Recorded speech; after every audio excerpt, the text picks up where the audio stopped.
विधायक भाव निर्वाचन लड़ार सुजोग पाई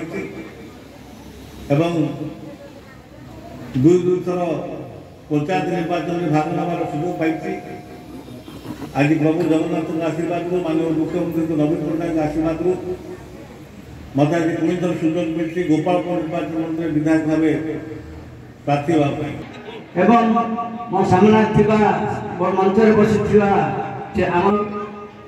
पाप आ पुण्य भितर भल आ खराब भितर तेणु आपण मान बाछिबा कष्ट हेब ना। मुख्यमंत्री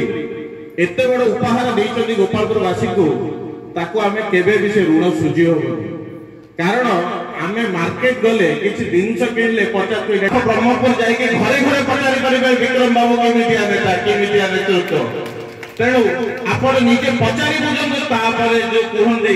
प्रथम व्यवहार करनु तापरे विश्वास करनु। निमखंडी पंचायत रे आज बूथ स्तरीय कमिटी आज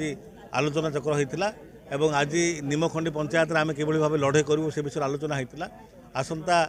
ये जो लोकसभा और विधानसभा निर्वाचन होगापी जाऊँगी किभली निमखंडी ग्राम पंचायत आम एक तरफा भाव भोट देवु एवं माननीय मुख्यमंत्री जो उन्नयनमूलक कार्यक्रम माननीय मुख्यमंत्री जो जनहितकर कार्यक्रम से सब योजना को लोकों पाक नहीं लोकों मन पकई आम किभली एक तरफा भाव ये भोट देवु से विषय आलोचना होता। आज निमखंडी पंचायत रे बूथ कमिटी गोटे स्थापन करने आमर विधायक प्रार्थी श्री विक्रम पंडा आज आसी उपस्थित थे आम दल को किमिति उन्नति करेंगे जहाँ असंपूर्ण काम अच्छी लोक मैंने संपूर्ण करने प्रतिश्रुति दे जाइए।